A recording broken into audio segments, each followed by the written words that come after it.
अस्सलामु अलैकुम वरहमतुल्लाहि वबरकातुहू। इन्नल हम्दुलिल्लाहि नहमदुहु व नस्तईनुहु व नस्तगफिरुहु व नु'मिनु बिहि व नतवक्कलु अलैहि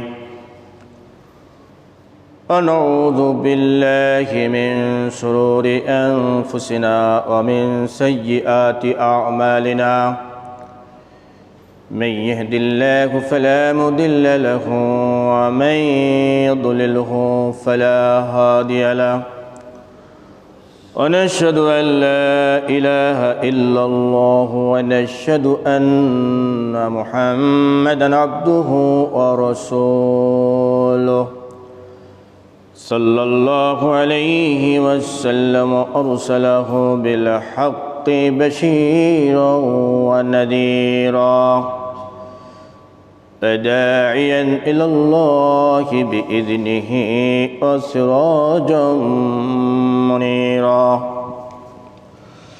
फ़क़द क़ाल अल्लाहु तआला फ़ी कलामिहिल मजीद व फ़ुरक़ानिहिल हमीद। अऊज़ु बिल्लाहि मिनश शैतानिर रजीम। बिस्मिल्लाहिर रहमानिर रहीम। या अय्युहन नासु कुलू मिम्मा फिल अर्दि हलालन तय्यिबा वला तत्तबिउ खुतुवातिश शैतान इन्नहु लकुम अदुव्वुम मुबीन। इन्नल्लाह व मलाइकतहु युसल्लूना अलन नबी या अय्युहल्लज़ीना आमनू सल्लू अलैहि व सल्लिमू तस्लीमा। अल्लाहुम्मा सल्लि अला मुहम्मद व अला आलि मुहम्मद कमा सल्लैता अला इब्राहीम व अला आलि इब्राहीम इन्नका हमीदुम मजीद।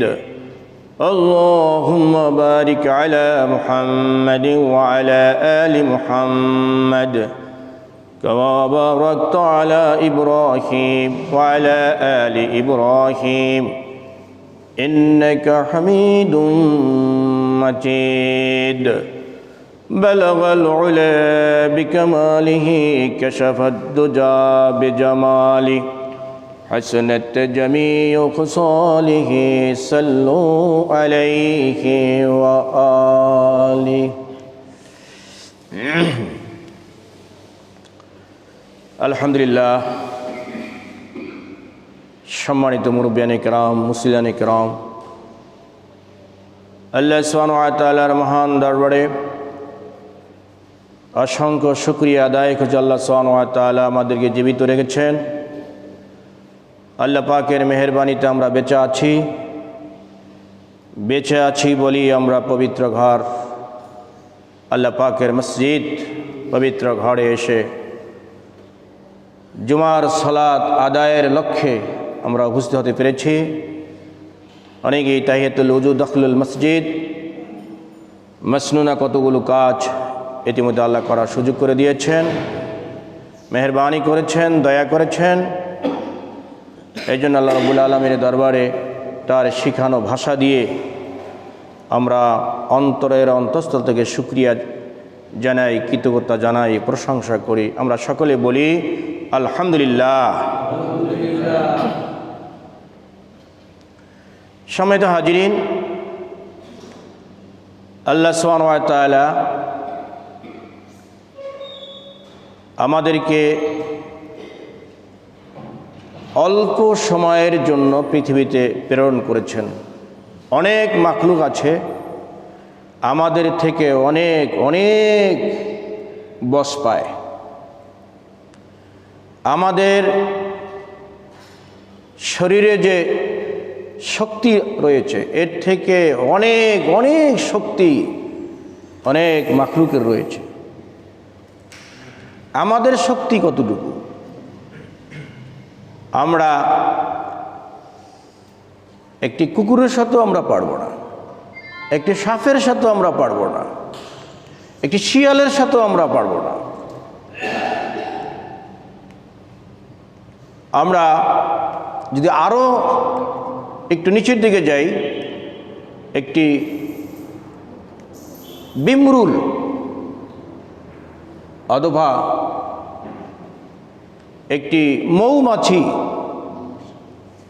এর সাথেও আমরা পারবো না, কোনো কুল কিনারেই পাবো না। একটি মৌমাছি যদি আপনাকে আমাকে অ্যাটাক করে আপনি ধরতে পারবেন না, কিন্তু সে কামড়াতেই থাকবে। সে ইচ্ছা যদি করে আপনাকে আমাকে মুহূর্তের ভিতরে অসংখ্য কামড় দিয়ে সে ধরাশায়ী করে ফেলতে পারে। কোথায় আমাদের শক্তি? তো আমাদেরকে আল্লাহ সুবহানাহু ওয়া তাআলা পৃথিবীতে পাঠিয়েছেন। আল্লাহ সুবহানাহু ওয়া তাআলা বলেছেন, ইন্নাল ইনসানা কানা দাঈফা, মানুষ দুর্বল, একেবারেই দুর্বল। চৌকি থেকে যদি গোদ দিয়ে পড়ে যাই শেষ, গাছের থেকে যদি পড়ে যাই শেষ, দোতলা তিনতলা থেকে যদি পড়ে যাই শেষ। এরকম প্রমাণ রয়েছে, চৌকি থেকে পড়ে মারা গেছে, গাড়ির সাথে বাড়ি খাইলে শেষ, গাড়ির নিচে পড়লে শেষ।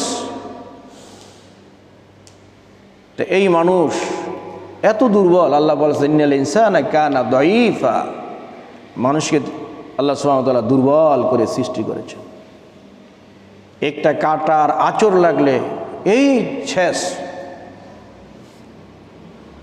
একটা চাকা পড়লে ধরাশায়ী হয়ে যাই আমরা। তাহলে সেই মানুষ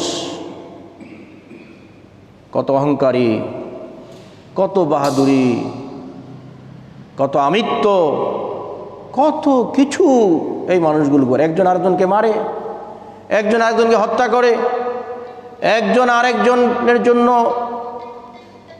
গর্ত সৃষ্টি করে, যে গর্তের ভিতরে তার আর এক মুমিন যেন পড়ে। তো আল্লাহ সুবহানাহু ওয়া তাআলা আমাদেরকে সৃষ্টি করেছেন অল্প সময়ের জন্য। অল্প সময়, এই সময়টায় এই বনি আদম মনের মতন চলতে পারবে না, মনের মতন খেতে পারবে না, মনের মতন ঘুমাতে পারবে না, মনের মতন কাজকর্ম করতে পারবে না। আল্লাহ সুবহানাহু ওয়া তাআলা সেটা নির্ধারণ করে দিয়েছেন, সীমা নির্দিষ্ট করে দিয়েছেন যে এইভাবে তোমাকে চলতে হবে, এইভাবে তোমাকে খেতে হবে, এইভাবে তোমাকে ইনকাম করতে হবে, এইভাবে তোমাকে ইনকাম খরচ করতে হবে, এইভাবে তোমাকে রাষ্ট্র পরিচালনা করতে হবে, সমাজ চালাতে হবে। অর্থাৎ প্রতিটি কাজ আল্লাহ বলে দিয়েছেন যে নিয়মতান্ত্রিকভাবে কাজ সমাধান করতে হবে। কোরআন সুন্নাহ তা বলে দিয়েছে। সূরাতুল বাকারা 164 নম্বর আয়াতে কারিমা আমি তেলাওয়াত করেছি। এর আলোকে বিস্তারিত বলার সময় আমাদের হাতে নাই, কিছু কথা আপনাদের সামনে তুলে ধরবো ইনশাআল্লাহ। এখানে আল্লাহ সুবহানাহু ওয়া তাআলা আমাদেরকে বলেছেন, হে মানব গোষ্ঠী, কুলু, তোমরা খাও। আমরা খাচ্ছি, না খাইলে আমরা বেঁচে থাকতাম না। আমরা খাচ্ছি, কত খাওয়া খাচ্ছি। এখন আল্লাহ বলেছেন, ওই যে আল্লাহ নির্ধারণ করে দিয়েছেন কি খেতে হবে, কেমনে খেতে হবে। আল্লাহ সুবহানাহু ওয়া তাআলা বলেছেন, কুলু মিম্মা ফিল আরদি হালালান তাইয়্যিবা ওয়ালা তাত্তাবিউ খুতুওয়াতিশ শাইতান ইন্নাহু লাকুম আদুউম মুবিন। আল্লাহ সুবহানাহু ওয়া তাআলা পরিষ্কার করে বলে দিয়েছেন, মহাগ্রন্থ আল কোরআনুল কারীমের ভেতরে সূরাতুল বাকারায় 164 নম্বর আয়াতে এই কথা আপনারা পাবেন, ইয়া আইয়ুহান নাসু কুলু মিম্মা ফিল আরদি হালালান তাইয়্যিবা। হে মানব গোষ্ঠী, পৃথিবীতে যে হালাল বস্তু রয়েছে এটা তোমরা খাবে। ওয়ালা তাত্তাবিউ খুতুওয়াতিশ শাইতান। এখানে শয়তানের কথা আবার আসলে কেমনে বলা হয়েছে? হালাল বস্তু খাওয়ার বলার জন্য, হালাল খাদ্য খাওয়ার জন্য, তার সাথে সাথে আবার শয়তানের কথা আসলো কেন? তাহলে বোঝা গেল হালাল ইনকাম ছাড়া, হালাল বস্তু ছাড়া, হালালভাবে বৈধভাবে ইনকাম ছাড়া যে ইনকাম, ওগুলো হলো শয়তানের খাদ্য, শয়তানের পদ্ধতিতে ইনকাম, এইগুলো খাওয়া যাবে না। আল্লাহ সুবহানাহু ওয়া তাআলা বলেছেন, কুলু মিম্মা ফিল আরদি হালালান তাইয়্যিবা। তোমরা পুতু পবিত্র খাদ্য খাও, হালাল খাদ্য খাও, হালাল বস্তু খাও, বৈধ পথে ইনকাম করে তোমরা খাও। এই জিনিসটা মেজরিটি পার্সেন্ট মুসলিম দাঁড়ে না। তার ইনকামটা কেমনে হইল, কিভাবে অর্জন করলো, ওর ধারদারি না, পাইলো তো খাইলাম। এটাতে ইবাদত কবুল হওয়ার ভেতরে যে অন্যতম শর্ত, এটা মেজরিটি পার্সেন্ট মুসলিমের কর্ণকুহুরে স্থান পায়নি এই কথাটি। খাও, যেমনে পারে খেতে থাকো, খাওয়ার পরে অবৈধভাবে ইনকাম করার পরেও সে অবৈধ টাকা দিয়ে হজে যায়, অবৈধ টাকা দিয়ে মসজিদে দান করে, অবৈধ টাকা ইফতার করে, অবৈধ টাকা দিয়ে সেহরি খায়, অবৈধ টাকা দিয়ে মা বাবারে খাওয়ায়, ছেলে মেয়েদের খাওয়ায়, অবৈধ টাকা, অবৈধ পথে ইনকামের টাকা। আল্লাহ কি বলেছেন? কুলু মিম্মা ফিল আরদি হালালান তাইয়্যিবা। হালাল খাদ্য, পুত পবিত্র খাদ্য তোমরা খাও। আল্লাহ সুবহানাহু ওয়া তাআলা পরিষ্কারভাবে বলে দিয়েছেন, বৈধ পথে যদি ইনকাম না করা হয়, এই খাদ্য যদি মানুষ খেয়ে যদি ইবাদত বন্দেগী করে, লা ইয়াকবালুল্লাহু ইল্লা তাইয়্যিবা, পুত পবিত্র খাদ্য ছাড়া যদি ইবাদত করে, লা ইয়াকবালু, আল্লাহ কবুল করবেন না। এক ব্যক্তি সফর থেকে এসে উস্কো খুস্কো তার চুল,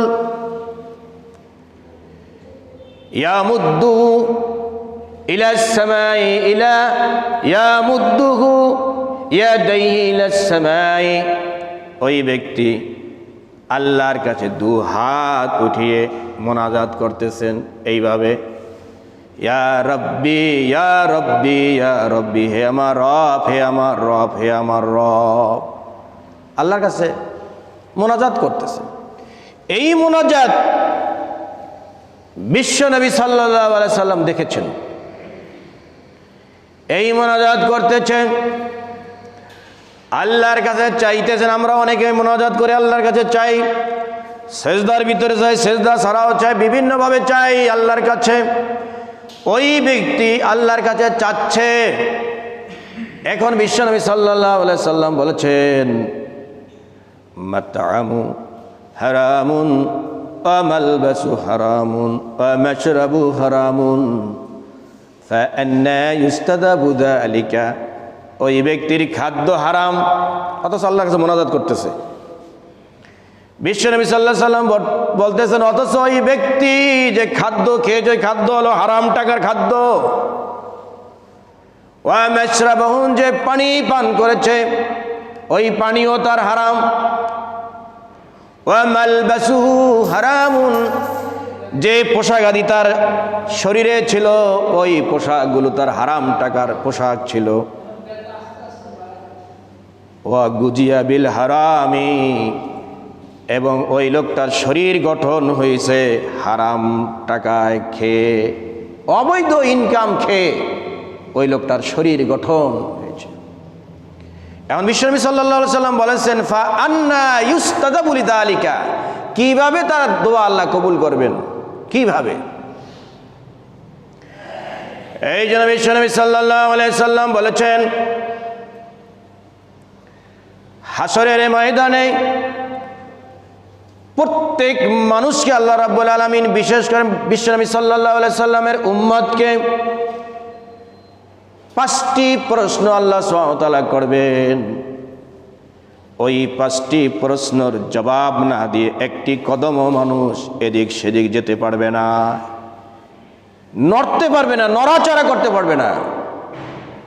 যদি আপনার আমার চারদিকে যদি পিস্তল ঠেকিয়ে যদি বলে টাকা যা আছে ওটা বের কর, এক কদম সামনে সামনে ঘুরতে পারবি না, তাড়াতাড়ি দে, কিন্তু পিস্তল ঠেকানো আপনি আমি দিয়ে দেবো টাকা।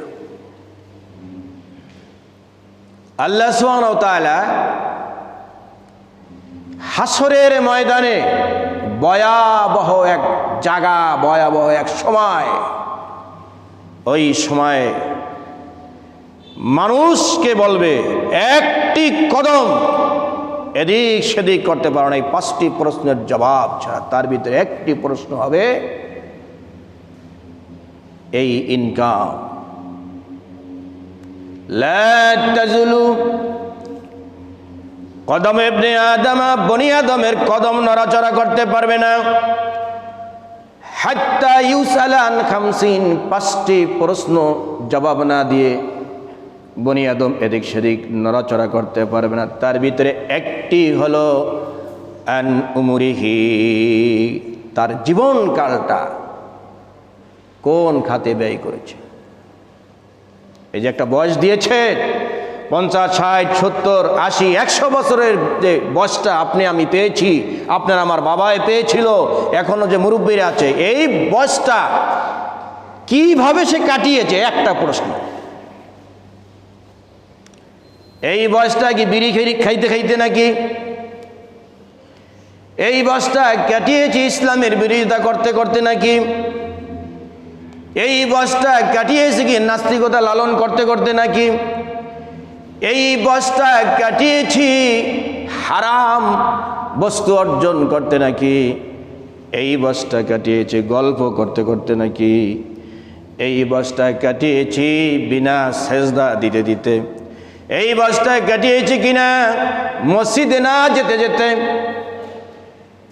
এই বয়সটা সম্পর্কে জিজ্ঞাসা করা হবে যে তোমাকে যে আমি একটা সময় দিয়েছিলাম, একটা বয়স দিয়েছিলাম, তুমি 50 বছর হায়াত পেয়েছিলে, 60 বছর হায়াত পেয়েছিলে, 70 বছর হায়াত পেয়েছিলে, এই 70-80 বছরের হায়াতটা তুমি কিভাবে ব্যয় করেছো? এই একটি প্রশ্ন বান্দাকে দিতে হবে।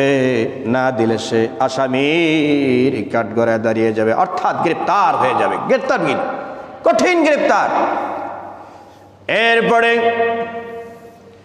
দ্বিতীয় আরেকটি প্রশ্ন করা হবে, ওয়ান শাবাবিহি ফীমা আবলাহু, মানুষের একটি গুরুত্বপূর্ণ সময় আছে, সেটা হলো যৌবনকাল। এই যৌবনকালের ভিতরে মানুষ মিসগাইডেড হয়ে যায়। এই যৌবনকাল শয়তানের প্ররোচনায় পড়ে, নফসের প্ররোচনায় পড়ে, বন্ধু বান্ধবের প্ররোচনায় পড়ে। দেখেন না এখন যে যুবক যুবতীগুলোর দিকে একটু তাকিয়ে দেখেন, এই যে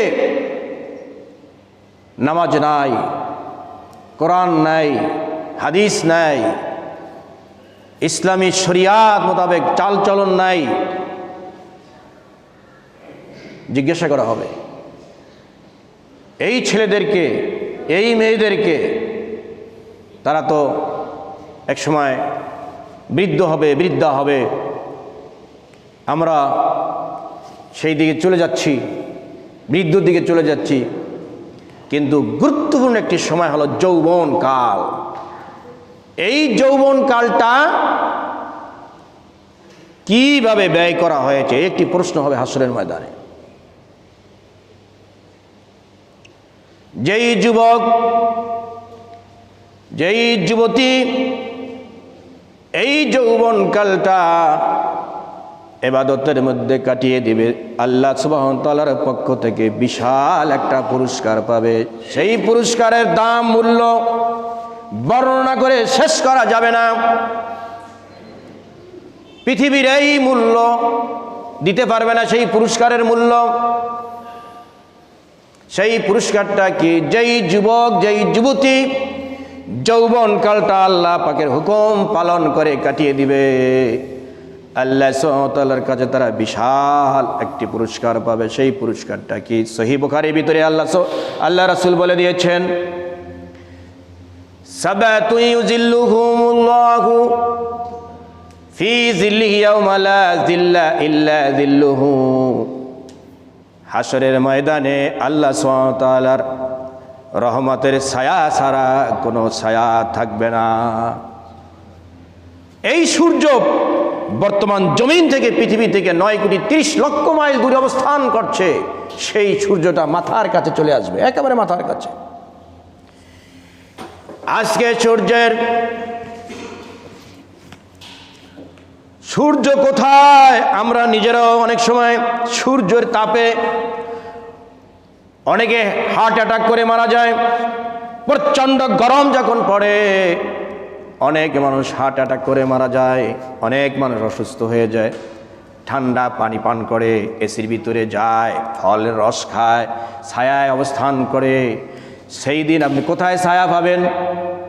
কয়দিন সেদিন ফলের রস কোথায় পাবেন? এসি সেদিন কোথায় পাবেন? সূর্য তো মাথার কাছে চলে আসবে।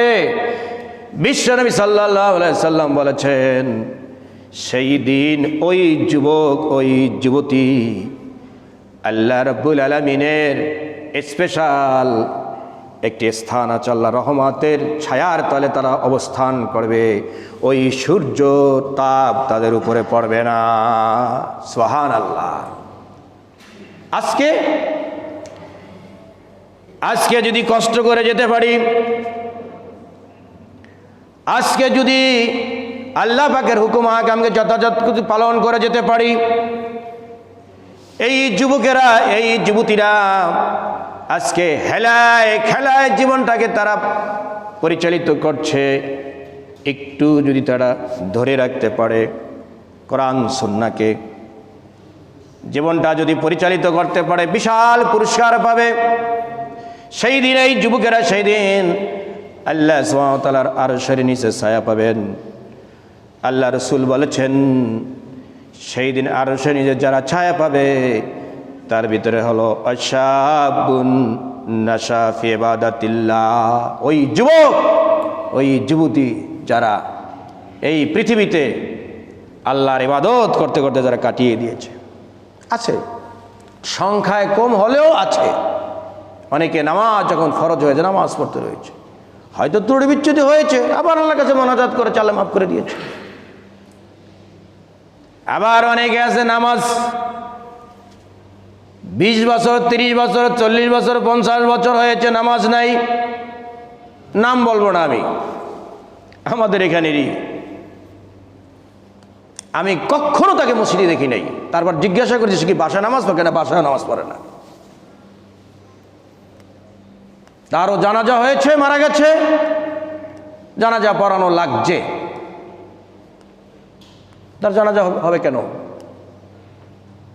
কিন্তু পরিবেশ পরিস্থিতির কারণে সেই জানাজা নামাজ পড়াতে হয়েছে। বিশ্বনবী সাল্লাল্লাহু আলাইহি ওয়াসাল্লাম কি বলেছেন? মান তারাকা সালাতান, যে ব্যক্তি সালাত তরক করলো, বাদ দিল, মুতাআম্মিদান, ইচ্ছাকৃতভাবে, ফাকাদ কাফারা, সে কাফের হয়ে গেল। সে কাফের নামাজ পড়াইছি। একক নামাজ ইচ্ছা করে, আপনি সবল, ভালো, সুস্থ, পেটে ভাত আছে, কাপড় আছে, কোনো সমস্যা নেই, কিন্তু ইচ্ছা করে করে আপনি নামাজ পড়তেছেন না, আপনি মুসলমান দাবি করার কোনো সুযোগ নেই। তাহলে বিশ্বনবী সাল্লাল্লাহু আলাইহি সাল্লাম বলেছেন, যেই যুবক আল্লাহর ইবাদত করতে করতে কাটিয়ে দিবে তারা বিশাল পুরস্কার পাবে হাসরের ময়দানে। আল্লাহ রহমতের নিচে স্পেশাল ছায়া, সেই দিন ওই যুবক ওই যুবতী মহা খুশি হয়ে যাবে। হ্যাঁ, কাজ করেছি, আল্লাহর পুরস্কার। সেই পুরস্কারটা কি? দাম দিয়ে, দুনিয়ারই দাম দিয়ে। তার পাশেই দেখবে সূর্যের প্রতাপে মস্তকগুলি গলিত হয়ে বের হচ্ছে। এক বন্ধু নামাজ পড়েছে, আর এক বন্ধু নামাজ পড়ে নাই। এক বন্ধু মসজিদ দিকে আসছে, আর এক বন্ধু মসজিদ থেকে দূরে সরে গেছে। এক বন্ধু হালাল খাদ্য খেয়েছে, আর এক বন্ধু অবৈধ পথে ইনকাম করেছে, আর বাহবা দিচ্ছে, আমার গাড়ি আছে, বাড়ি আছে, তোমার কিছুই নেই। কিন্তু ওই বন্ধু হালাল ভাবে ইনকাম করেছে, যা পেয়েছে তাই খেয়েছে। তার একটা বিশাল পাওনার জন্য তিনি বৈধভাবে চলেছেন, হালাল ভাবে চলেছেন, সেই পুরস্কারটা সে পেয়ে গেছে। এরপর হলো ওই পুরুষ, যে পুরুষ ওয়ারাজুলুন যাকারাল্লাহ খালিয়ান ফাফাদাত আইনাহু, একা একই গোপনে কাঁদে, একা একই, লোক দেখায় না। অনেক মানুষ দেখবেন লোক দেখায় ইবাদত করে, লোক দেখানোর জন্য এই সুন্নাত পড়ে, আবার সুন্নাত পড়ে, আবার পড়ে, কত রকমের এই কথা কোরআনে এসছে। লোক দেখানো ইবাদত আছে, লোক দেখানোর ইবাদত না, গোপনে গোপনে। যেই পুরুষ, যেই যুবক, যেই যুবতী গোপনে গোপনে ইবাদত করবে, সহিহ বুখারীর ভিতরে এসেছে, ওয়ারাজুলুন যাকারাল্লাহ খালিয়ান ফাফাদাত আইনাহু, গোপনে গোপনে ইবাদত করতে গিয়ে চোখের অশ্রু জড়াবে, চোখ দিয়ে পানি পড়বে। যখন পানি পড়বে, সেজদাতে গিয়ে যখন পানি পড়বে, কাঁদতে থাকবে। আল্লাহ সুবহানাহু ওয়া তাআলা ফেরেশতাদেরকে বলবো, আমার ফেরেশতারা আমার এই বান্দা কাঁদে কেন? ফেরেশতারা বলবে, আল্লাহ রাব্বুল আলামিন আপনি তো ভালোই জানেন কেন কাঁদে আপনারা বান্দা। কেন আমি তোমাদের মুখে শুনতে চাই, আমার এই বান্দা কিভাবে কাঁদতেছে, কারণটা কি? রাব্বুল আলামিন আপনার জন্য কাঁদতেছে। ওরা কি আমাকে দেখেছে? কারণ আপনাকে দেখে নাই। জাহান্নামের আগুন থেকে বাঁচার জন্য কাঁদতেছে। ওরা কি জাহান্নাম দেখেছে? না, জাহান্নামও দেখে নাই। জান্নাত পাওয়ার জন্য, শান্তির জান্নাত, এই জান্নাত পাওয়ার জন্য কাঁদতেছে। ওরা কি জান্নাত দেখেছে?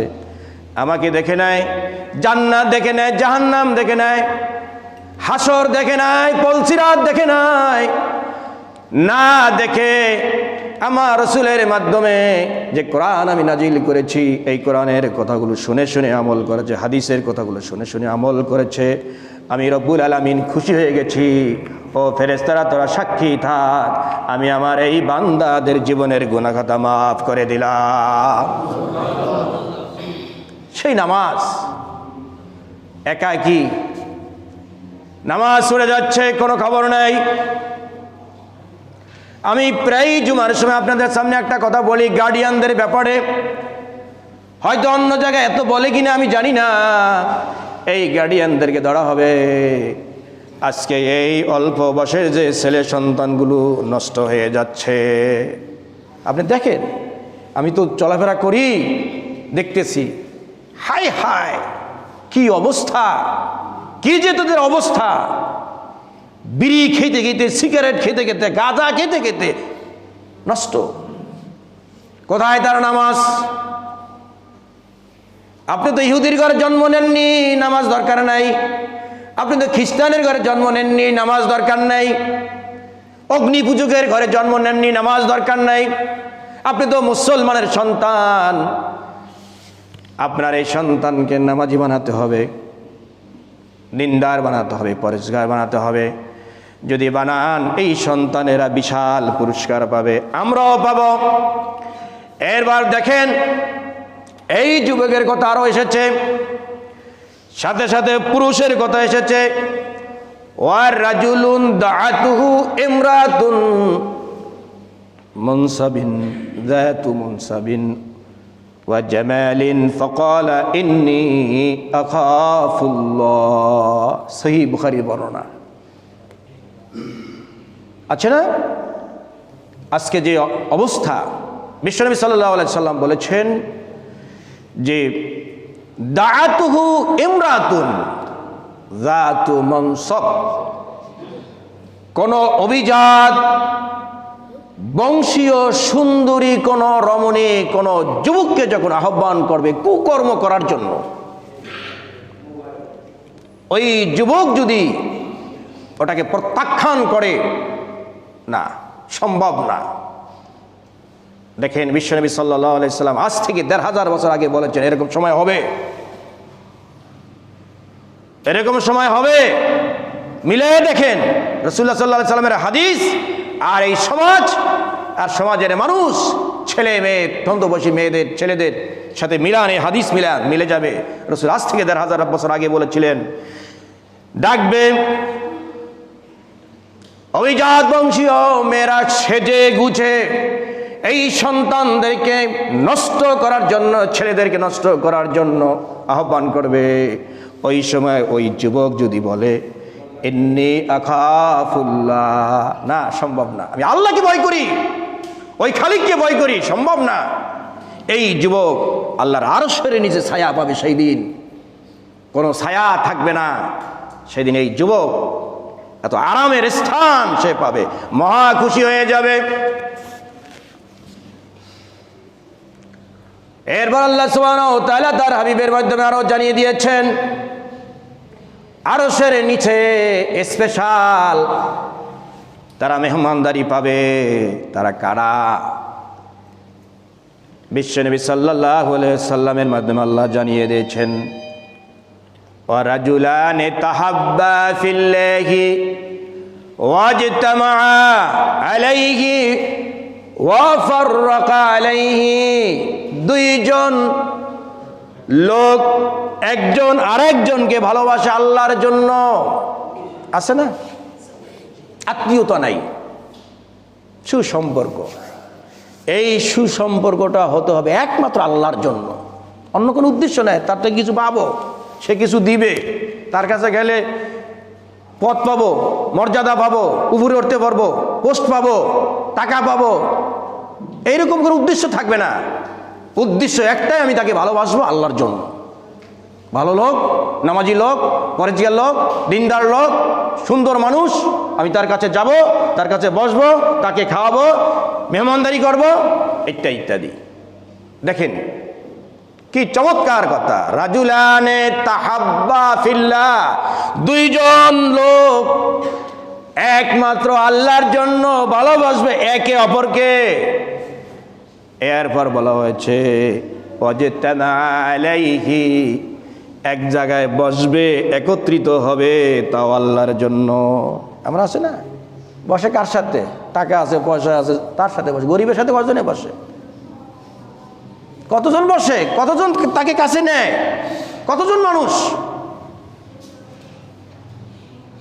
অথচ গরিবদের ভিতরে অধিকাংশই ভালো মানুষ, বাটপারি বোঝে না, সুদ খায় না, ঘুষ খায় না, মানুষের সম্পদ আত্মসাৎ করে না, প্রতারণা করে না।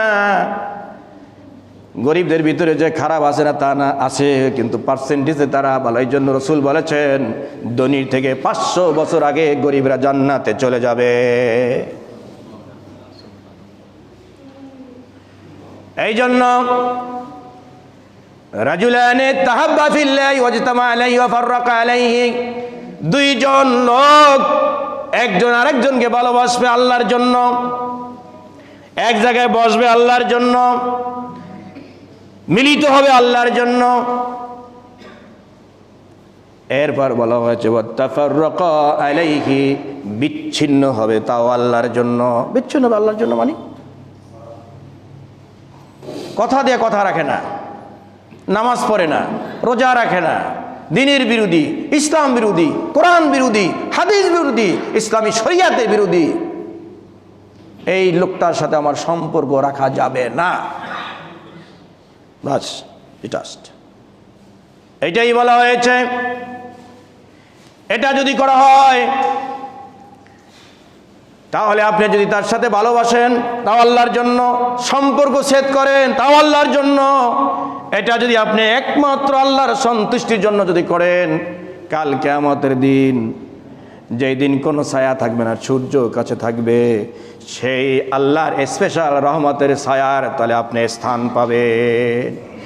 এবার বিশ্বনবী সাল্লাল্লাহু আলাইহি সাল্লাম বলেছেন, মান আহাব্বা লিল্লাহ ওয়া আবগাদা লিল্লাহ ওয়া আতা লিল্লাহ ওয়া মানাআ লিল্লাহ ফাকাদ ইসতাকমালাল ঈমান।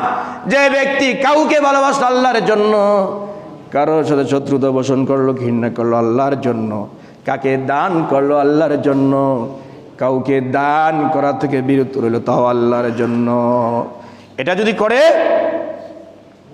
আপনি ভালোবাসলেন আল্লাহর জন্য বললাম, শত্রুতা পোষণ করলেন তাও আল্লাহর জন্য, কাউকে দিলেন তাও আল্লাহর জন্য। আমরা শুধু গরিবকে দেই, হাদিয়া সবাইকে সবাই দিতে পারে, সবাই বন্ধুকে দিতে পারে, একজন আলেমকে দিতে পারেন, তারপর শিক্ষকও দিতে পারেন, ওস্তাদকে দিতে পারেন, আত্মীয় স্বজনকে দেওয়া যায়, যেটাকে বলা হয় হাদিয়া। তা কি বলা হইলো? আতা লিল্লাহ, দিলেন, দান করলেন, গিফট করলেন আল্লাহর একমাত্র সন্তুষ্টির জন্য, আপনি দিতে পারেন। একটা তাফসিরই কিনে আপনার বন্ধুকে দিতে পারেন, একটা তাফসির 1000 টাকা যাবে, 2000 টাকা যাবে। অত পুরা না পারলে আপনি 2টা খণ্ড দেন, গিফট করলেন, তাকে উপহার দিলেন। ওই বন্ধু যদি ওই আপনার দেওয়া উপহার পেয়ে যদি 2টা আমল, যদি একটা আমলও যদি সে অটুট করে রাখে, ধরে রাখে, ওই আমল করতে থাকবে, তিনি সওয়াব পাবেন। আপনি যে গিফট করলেন, উপহার দিলেন, আপনিও সওয়াব পেতে থাকবেন। খবর আছে আমাদের। দেয় কাদের বই বই দেয় না যে তা না, সেই বই কোন বই? সওয়াব তো হবেই না, সওয়াব হবে না। নাম বলবো না, কত রাইটারের বই আমি পড়েছি। তো ইসলামের সাথে কোনো সম্পর্ক নাই, ইসলামী শরিয়াতের সাথে কোনো সম্পর্ক নাই, কোরআন হাদিসের সাথে কোনো সম্পর্ক নাই, ভালো মানুষ হওয়ার কোনো সম্পর্ক সেখানে নাই, সেই বই গিফট দেওয়া হয়। কোরআন আপনি দেন, তাফসীর দেন, কত হাদিস গ্রন্থ রয়েছে আপনি দেন, বুখারীর একটা সেট দেন, মুসলিমের একটা সেট দেন, তিরমিজির একটা সেট দেন, আবু দাউদের একটা সেট দেন, মিশকাতের একটা সেট দেন। ওই বন্ধু, ওই মুরব্বী কাউকে আপনি দিবেন, ওপরে আমল করে সেই সওয়াব আপনার আমল নামে পার্সেন্টেজ হিসাবে যোগ হতে থাকবে। খবর নাই আমাদের। তাহলে আপনি দিবেন, আতা লিল্লাহ, আল্লাহর জন্য দান করবেন, ওয়া মানা লিল্লাহি, দান থেকে বিরত থাকবেন তাও আল্লাহর জন্য। কোন জায়গায় দান করতে হবে, ব্যয় করতে হবে, অনেক মুসলমান জানে না।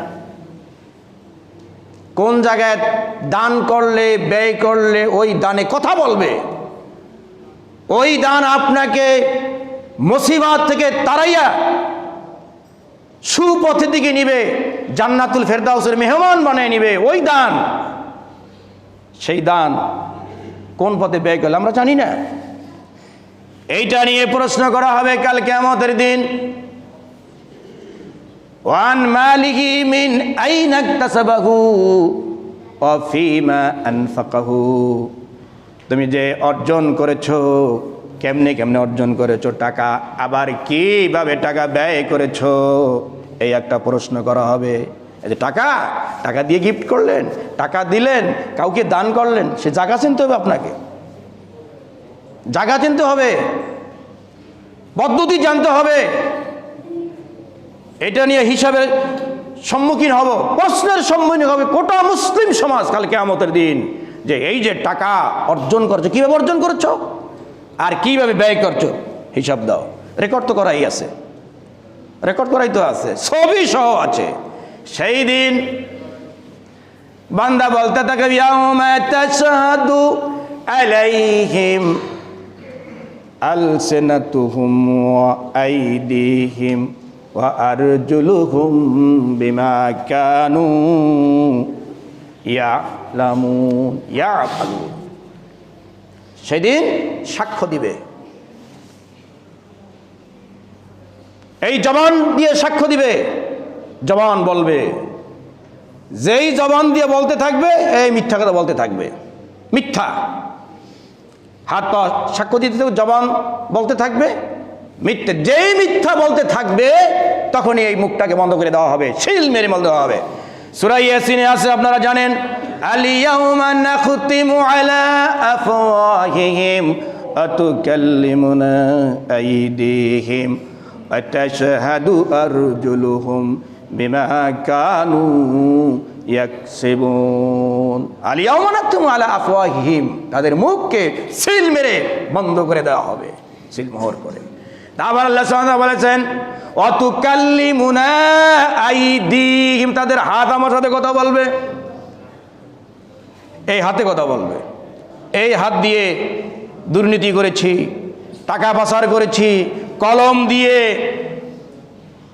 সাইন দিয়ে, এই হাত দিয়ে পিস্তল ঠেকিয়ে, গুলি করে, কত কিছু এই হাত সাক্ষ্য দিবে। এই হাত কথা বললো। আল্লাহ বলেছেন অতুকাল্লিমুনা আইদিহিম, সেই দিন এই হাত আমার সাথে কথা বলবে। আরজুলুহুম, পা সাক্ষ্য দিবে। এই পা পাড়া দিয়া গুন্ডামি করতে কোথায় গেছে, চাঁদাবাজি করতে কোথায় গেছে, ব্যাংক লুট করতে কোথায় গেছে, কোন ব্যাংক লুট করেছে, সব সেই দিন সাক্ষ্য দিবে এই পা। কত কথা কোরআন সুন্নাহর ভিতরে আছে, সময় নেই। আর আপনারা বুঝতে পেরেছেন, যেহেতু বিশ্ববিদ্যালয়, জাহাঙ্গীর বিশ্ববিদ্যালয় যারা আছেন এখানে, বাংলাদেশের শ্রেষ্ঠ বিদ্যাপীঠ, এখানে যারা আছেন জ্ঞানীগুণী মানুষ, বোঝেন। বিস্তারিত বলার অত দরকার নাই, হ্যাঁ, একটু ইঙ্গিত দিলি, একটু বললি আপনারা বোঝেন। সব সেই দিন রেকর্ড হবে। আজকে যেমন কথা রেকর্ড হচ্ছে না, কথা রেকর্ড হচ্ছে, আমি কি বলতেছি, কেমনে বলতেছি, সব রেকর্ড হচ্ছে। আপনার আমার চাল চলন, ওঠা বসা, সব কোন দিন, কোন জায়গায়, কোন মুহূর্তে, কিভাবে, কেমনে, সব বিস্তারিত সেদিন দেখতে পারবেন। আল্লাহ বলবেন একরা পড় কিতাবাকা, তোমার আমলনামা তুমি পড়ো। কোন দিন, কোন জায়গায়, কোন মুহূর্তে, রাতে, ভোরে, দুপুরে, ভোর রাত্রে কি করেছো তুমি নিজেই পড়ো। সেদিন সব দেখা যাবে। কি করবেন সেদিন, কি করবেন সেই দিন বলেন। দেখার পরে এই যে আমার হাত যখন বাঁধবে ফেরেশতারা, কোনো ফোনে কাজ হবে না, ফ্যাক্সে কাজ হবে না, হুমকিতে কাজ হবে না, দুমকিতে কাজ হবে না। হুমকি দিবেন কেমনে, দুমকি দিবেন কেমনে, খবর হয়ে যাবে সেই দিন। পরিত্রাণের সময় এখন, বিশুদ্ধ হওয়ার সময় এখন, দ্রুত সময় এখন। কোরআনমুখী হন, হাদিসমুখী হন, ইসলামমুখী হন, মসজিদমুখী হন, না হলে উপায় নাই, উপায় নাই, উপায় নাই। আমার প্রিয় ভাইরা মুসল্লিবিন্দু, আসুন, আমি যে কথাগুলো বুঝাতে চেষ্টা করেছি, যে হাসরের ময়দানে প্রশ্ন করা হবে সকল মুসলিম উম্মাহকে, সকল মানুষকে।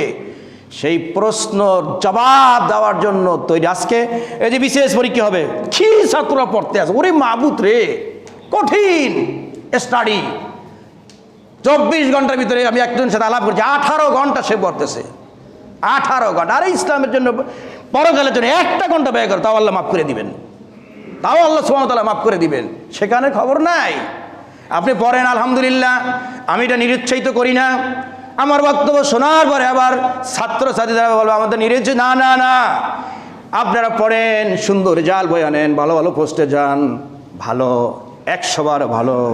এই পরিশ্রমটা এই পরীক্ষার জন্য করা হচ্ছে। এর থেকে ভয়াবহ পরীক্ষা হবে সেই দিন।